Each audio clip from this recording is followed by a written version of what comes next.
उस रात पहाड़ों में हवा कुछ ज्यादा ही ठंडी थी। ठंड इतनी नहीं कि हड्डियां कांप जाए, पर इतनी जरूर कि भीतर कहीं एक खालीपन उभर आए। लकड़ी की उस पुरानी झोपड़ी के बाहर अंधेरा घना था, इतना घना कि टॉर्च की रोशनी भी डर कर 2 कदम आगे जाकर लौट आती। मोबाइल में नेटवर्क नहीं था, बैटरी 45% दिखा रही थी, और मेरी पत्नी की हंसी, वो हंसी अब भी कानों में गूंज रही थी। अरे इतना सीरियस क्यों हो रहे हो अजय? उसने कहा था। बस एक छोटा सा टेस्ट है, आदमी को मजबूत बनाता है। टेस्ट? मैं लकड़ी की बेंच पर बैठा था, हाथों के बीच सिर दबाए। बाहर उनकी गाड़ी की आवाज दूर जाती जा रही थी, टायरों की चरमराहट, फिर इंजन की आवाज, और फिर कुछ नहीं, सन्नाटा। ऐसा सन्नाटा जो शोर मचाता है। मैं उठा, दरवाजा खोला। बाहर सिर्फ पहाड़, पेड़ और रात थी।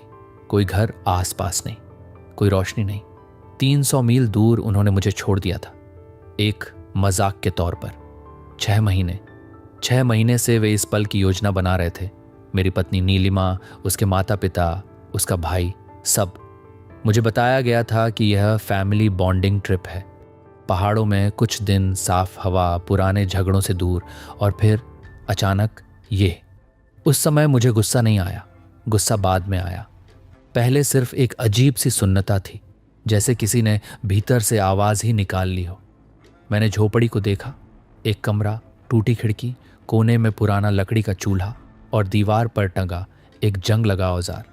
शायद कभी कोई चरवाहा यहां रुका होगा, शायद अब सालों से कोई नहीं आया था।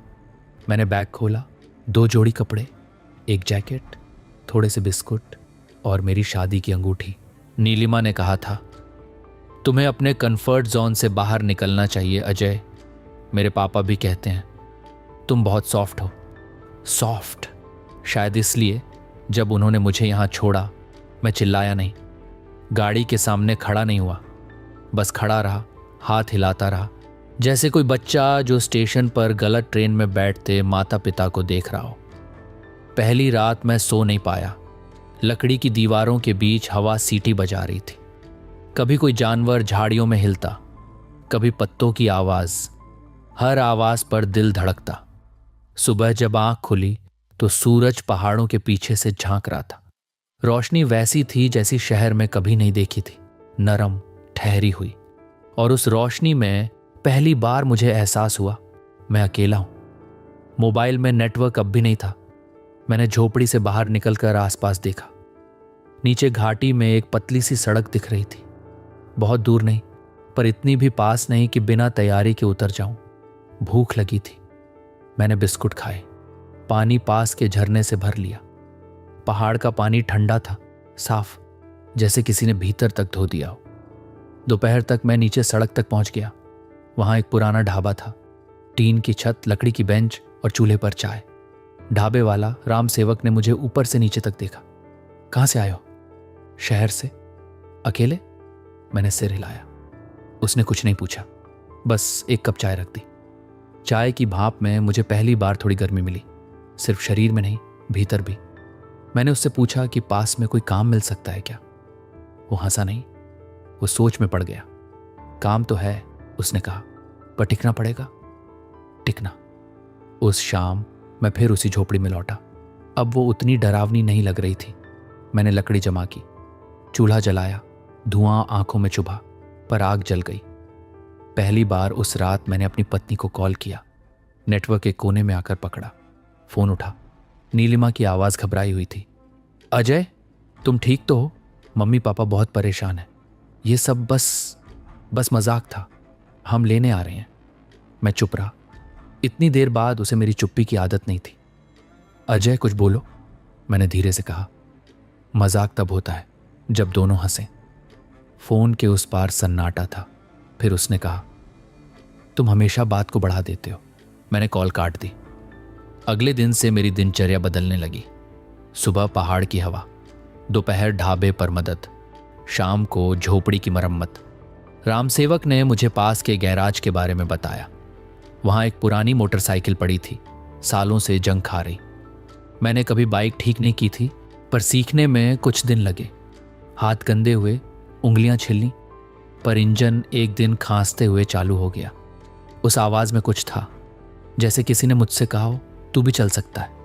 नीलिमा के फोन आने लगे, कभी रोते हुए, कभी गुस्से में, कभी अपने पिता की आवाज, घर आ जाओ अजय, ये सब बचकाना हरकतें छोड़ो। मैं हर बार शांत रहा, कभी कभी फोन उठाता, कभी नहीं। एक दिन 2 पुलिस वाले आए। वेलफेयर चेक, उन्होंने कहा। मैंने उन्हें चाय पिलाई, झोपड़ी दिखाई, काम दिखाया। आप ठीक लग रहे हैं, उनमें से एक ने कहा। मैंने पहली बार मुस्कुराया। दिन बीतते गए। मैंने नीचे गांव में एक कमरा किराए पर ले लिया। ढाबे से आगे लकड़ी का काम, छोटी मोटी मरम्मत। रात को जब थक कर बिस्तर पर लेटता मुझे नीलिमा की कमी नहीं खलती थी। मुझे बस सुकून लगता था। शायद पहली बार मैं किसी का पति नहीं था, किसी का दामाद नहीं। मैं सिर्फ अजय था, और उस एहसास में एक अजीब सी आज़ादी थी जिसे मैं अभी पूरी तरह समझ नहीं पा रहा था, पर महसूस जरूर कर रहा था। पहाड़ों की हवा मुझे हर दिन कुछ सिखा रही थी, चुप रहना, टिकना और खुद के साथ रहना। और यही मेरी कहानी की शुरुआत थी, वापसी की नहीं बल्कि ठहर जाने की। पहाड़ों में समय का बहना शहर जैसा नहीं होता। वहां घड़ियां टिक टिक करती हैं, पर दिन किसी पुराने गीत की तरह खींचते हैं, धीरे पर साफ। मैं जिस कमरे में रहने लगा था उसकी खिड़की से सामने चीड़ के पेड़ दिखते थे। सुबह सुबह उन पर धुंध बैठती और धूप आते ही धीरे धीरे उतर जाती, जैसे कोई चुपचाप अपना शॉल समेटकर किनारे हो जाए। उस दृश्य में कोई घोषणा नहीं थी, कोई शोर नहीं, बस एक स्थिरता थी जो मेरे भीतर भी उतरने लगी थी। गांव वाले शुरू में मुझे ऐसे देखते थे जैसे मैं किसी कहानी का पात्र हूं, वो आदमी जिसे शहर ने बाहर फेंक दिया या जिसने शहर को छोड़ दिया। यहां दोनों में फर्क किसी को नहीं पड़ता। यहां सवाल बस ये था, तुम काम कर सकते हो, तुम ठहर सकते हो, तुम भरोसेमंद हो। राम सेवक के ढाबे पर मैं अब सिर्फ चाय नहीं बनाता था, मैं लकड़ी की बेंचें ठीक करता, छत के नीचे टीन की शीट बदलता, पानी की टंकी से पाइप जोड़ता। मेरी उंगलियों में अब छोटे छोटे कट नहीं होते, उनके ऊपर सख्त परत चढ़ गई थी, कसैली पर सच्ची, जैसे शरीर कह रहा हो अब मैं रोजाना की चोट से डरता नहीं। उसी दौरान मेरी मोटरसाइकिल, वही पुरानी जंग लगी, मेरी साथी बन गई। मैंने उसका नाम नहीं रखा। गांव में लोग चीज़ों को नाम देकर उनसे भावुक नहीं होते, वे बस उन्हें चलाते हैं, संभालते हैं और कभी कभी उनका धन्यवाद कर देते हैं। मैं भी उसी तरह करता था। हर रविवार मैं उसके चेन में तेल डालता, ब्रेक कसता और फिर दूर तक चला जाता, सिर्फ चलने के लिए। सड़क के मोड़ मेरे भीतर के मोड़ बन गए थे। जहां कहीं दिमाग में नीलिमा की याद उभरती, वहां मैं गति बढ़ा देता। हवा उसके हर वाक्य को पीछे छोड़ देती। नीलिमा के कॉल अब पहले जैसे नहीं थे। पहले वो मुझे लौटाने के लिए कॉल करती थी, अब वो खुद को बचाने के लिए करती थी। अजय, मैं सच में नहीं जानती थी कि वो लोग ऐसा करेंगे, वो कहती।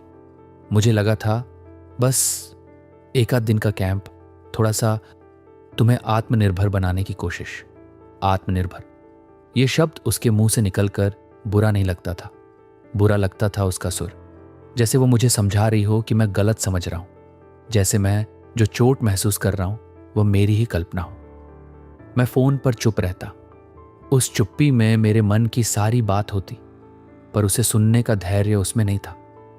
तुम्हें पता है घर में कितनी बातें हो रही हैं, उसने एक दिन कहा। मेरे पापा के दोस्त पूछ रहे हैं दामाद कहाँ है, तुम्हारे ऑफिस वालों ने भी पूछा। मैं क्या कहूं? मैंने पहली बार उससे पूछा, तुम क्या कहना चाहती हो नीलिमा, कि मैं वापस आ जाऊं ताकि तुम लोगों को जवाब मिल जाए? उसने झट से कहा, नहीं ऐसा नहीं, मैं तुम्हें मिस करती हूं। उस मिस के पीछे एक छाया थी, समाज की, घर की, अपने पिता की आवाज की। मेरे भीतर कुछ रुक गया। मैंने धीरे से कहा, मैं भी कभी कभी तुम्हें याद करता हूं, लेकिन याद करना लौटने का कारण नहीं होता। उसके बाद कुछ देर बस सांसों की आवाज थी। फिर वो बोली, तुम हमें सजा दे रहे हो। मैं हंसा नहीं, मैं दुखी भी नहीं हुआ, बस ये समझ गया कि हमारे बीच की भाषा बदल चुकी है, और जहां भाषा बदल जाती है वहां रिश्ते अक्सर पीछे छूट जाते हैं, बिना शोर किए। एक दिन उसके पिता महेंद्र त्रिपाठी खुद आए। यहां आने के लिए उन्हें 8 घंटे की ड्राइव करनी पड़ती। साथ में उनका बेटा भी था, राघव। दोनों की कार गांव के चौक पर रुकी। लोगों ने देखा, कानाफूसी हुई। शहर की गाड़ी, शहर के कपड़े, शहर का रौब, यहां सब अलग दिखता है। महेंद्र जी ने मुझे ऐसे देखा जैसे मैं कोई कर्मचारी हूं जो छुट्टी पर चला गया हो और अब वापस बुलाया जा रहा हो। अजय, उन्होंने कहा, यह सब बहुत हो गया, तुम घर चलो। मैंने हाथ झाड़े। मैं उस समय लकड़ी का एक चौखट फिट कर रहा था। हथौड़ा मेरे हाथ में था और हथौड़े का वजन अचानक मुझे अच्छा लगा, मेरे अधिकार जैसा। मैं घर में नहीं हूं, मैंने शांत स्वर में कहा। मैं यहां हूं। उनका चेहरा लाल हो गया। तुम जानते हो, इस हरकत से हमारी इज्जत। मैंने उनकी बात बीच में काटी नहीं, पर उसके खत्म होने का इंतजार भी नहीं किया। मैंने बस कहा, इज्जत का अर्थ मेरे लिए बदल गया है अंकल। राघव ने तिरछी हंसी हंसी। वाह, पहाड़ों की हवा ने दर्शन दे दिए। मैंने उसकी तरफ देखा। शायद, मैंने कहा, तुम्हें भी कभी ये हवा लगनी चाहिए, पता चलेगा कि मजाक किसे कहते हैं। महेंद्र जी एक कदम आगे आए।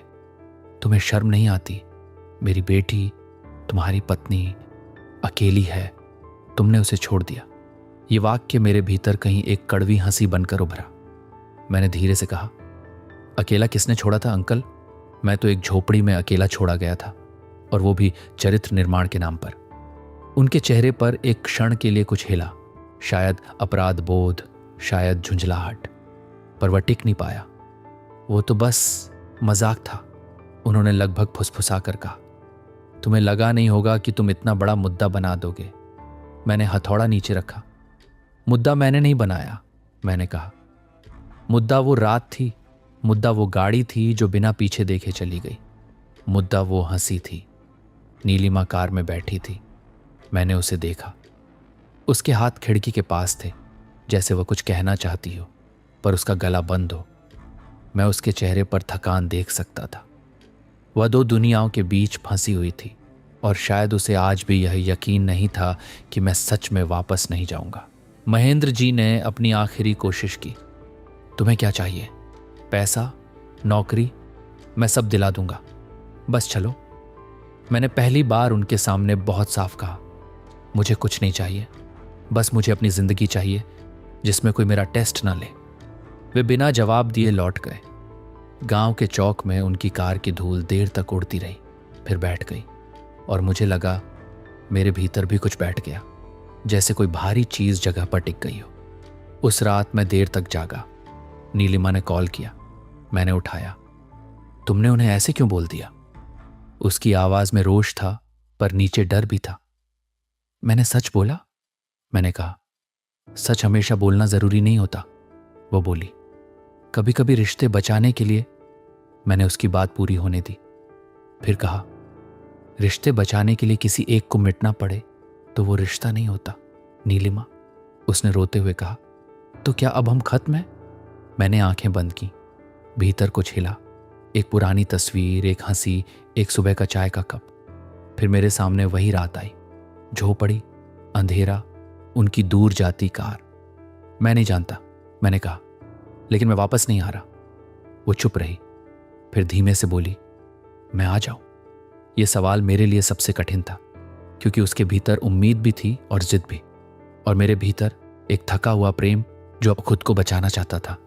मैंने कहा, अगर तुम आओगी तो तुम्हें पता होना चाहिए, मैं यहां किसी को खुश करने के लिए नहीं जी रहा, मैं यहां खुद को ढूंढने आया हूं। उस रात उसने कोई जवाब नहीं दिया, बस कॉल कट गई, और मेरे भीतर कुछ टूट कर गिरा नहीं, बस धीरे से अलग हो गया, जैसे पेड़ से सूखा पत्ता गिरता है और पेड़ पर कोई घाव नहीं दिखता, पर मौसम बदल जाता है। अगले हफ्तों में मैंने कानूनी सलाह ली। गांव के पास वाले कस्बे में एक वकील थे, शिव कुमार शर्मा। पतली मूछें, मोटा चश्मा और आवाज में अजीब सी नरमी। मैंने उन्हें सब बताया, शादी, परिवार, वो मजाक, और अब मेरा यहां ठहरना। उन्होंने मेरी बातें बिना हड़बड़ी के सुनी, फिर बोले, देखिए अजय जी, आप बालिग हैं, आप जहां चाहें रह सकते हैं, लेकिन अगर आप यहां स्थायी निवास, काम, बैंक सब स्थापित कर लेते हैं तो आपको कोई जबरन नहीं ले जा सकता, और अगर रिश्तों में बात बिगड़ती है तो कानून में भी रास्ते हैं। पर आपको पहले खुद तय करना होगा कि आप क्या चाहते हैं। मैंने पहली बार किसी बाहरी आदमी से आप क्या चाहते हैं सुना, और यह सुनकर मुझे लगा मेरी इच्छा भी कोई चीज़ है। मैं भी कोई निर्णय लेने वाला आदमी हूँ, सिर्फ निर्णय झेलने वाला नहीं। मैंने गांव में अपना पहचान पत्र अपडेट कराया, एक बैंक खाता खोला। ढाबे के अलावा मैंने छोटे छोटे कंस्ट्रक्शन के काम लेने शुरू किए। छतें, दीवारें, बाथरूम की टाइलें, लकड़ी के दरवाजे। पहाड़ों में काम धीमे होता है पर भरोसे से चलता है। यहाँ रसीद से ज्यादा आदमी की आंखें देखी जाती हैं। धीरे धीरे लोग मुझे शहर वाला नहीं कहते थे, वे मुझे अजय कहते थे, और इस नाम में अपनापन था, बिना शर्तों के। वो पुरानी झोपड़ी जहां मुझे छोड़ा गया था मेरी स्मृति में कांटे की तरह थी।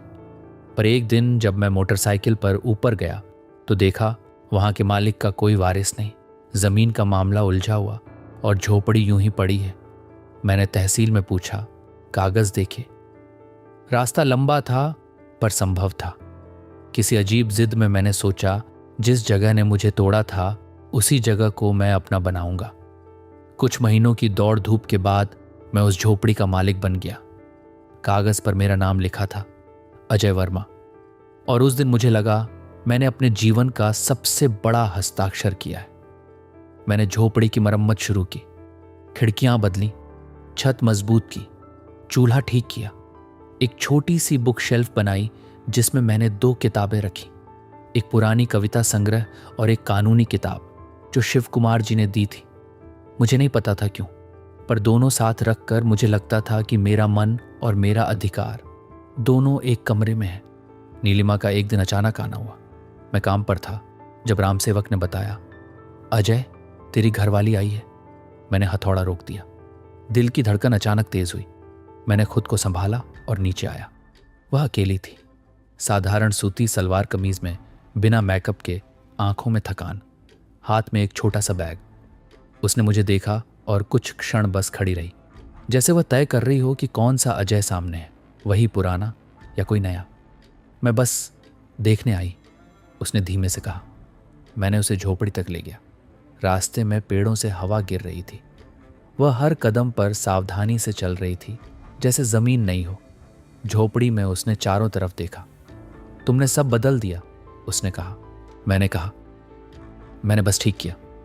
उसने खिड़की के पास जाकर बाहर देखा। धुंध उतर रही थी। यहां शांति है, उसने कहा, और उसकी आवाज में एक ऐसी बात थी जो उसने शहर में कभी नहीं कही थी। मैंने चाय बनाई। हम दोनों लकड़ी की बेंच पर बैठे।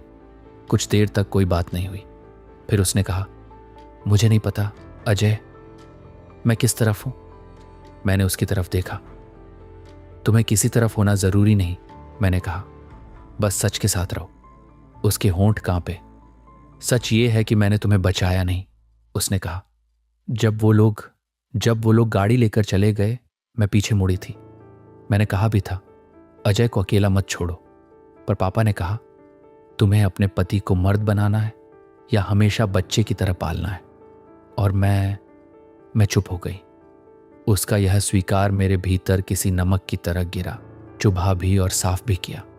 मैंने कहा, तुम चुप रही नीलिमा, और उस चुप्पी ने मुझे यहां तक पहुंचा दिया। वह रोई नहीं, बस आंसू आंखों में भर आए और वहीं ठहरे रहे। क्या अब भी तुम मुझसे प्यार करते हो, उसने पूछा, ऐसे जैसे एक बच्ची पूछती है कि क्या उसके खिलौने अब भी उसके हैं।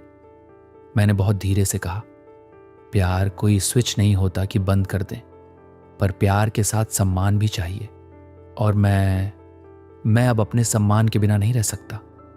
उसने सिर झुका लिया। मैं तुम्हारे साथ रह सकती हूं, उसने कहा, यहां इस झोपड़ी में। मैं अपने पापा से अलग हो सकती हूं। ये वाक्य सुनकर मेरे भीतर खुशी नहीं आई जैसी पहले आती। मेरे भीतर बस एक प्रश्न उठा, क्या वह सच में अलग हो सकती है या यह भी किसी मजबूरी की तरह है। मैंने कहा, अगर तुम यहां आओगी तो अपने डर के साथ भी आना होगा, अपने परिवार के दबाव के साथ भी। मैं तुम्हें बचा नहीं पाऊंगा, मैं खुद को बचाने में लगा हूं। वह देर तक चुप रही, फिर उसने बैग उठाया। मैं आज लौट जाऊंगी, उसने कहा, लेकिन मैं सोचूंगी।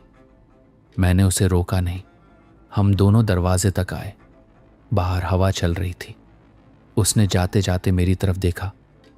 तुम बदल गए हो अजय, मैंने कहा। मैं बस वापस अपने अंदर आ गया हूं। उसके जाने के बाद मैं देर तक दरवाजे पर खड़ा रहा।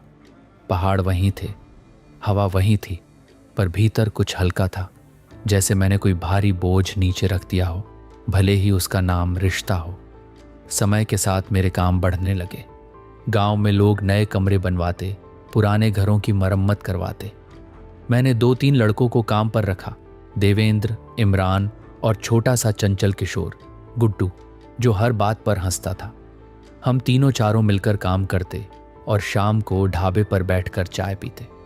पहली बार मुझे दोस्ती का स्वाद मिला, वो दोस्ती जो किसी रिश्ते की शर्त नहीं मांगती। कुछ महीनों बाद मैंने एक छोटा सा ठेका लिया। एक स्कूल का कमरा बनाना था। मैंने डरते हुए हामी भरी, पर काम पूरा किया। भुगतान समय पर मिला।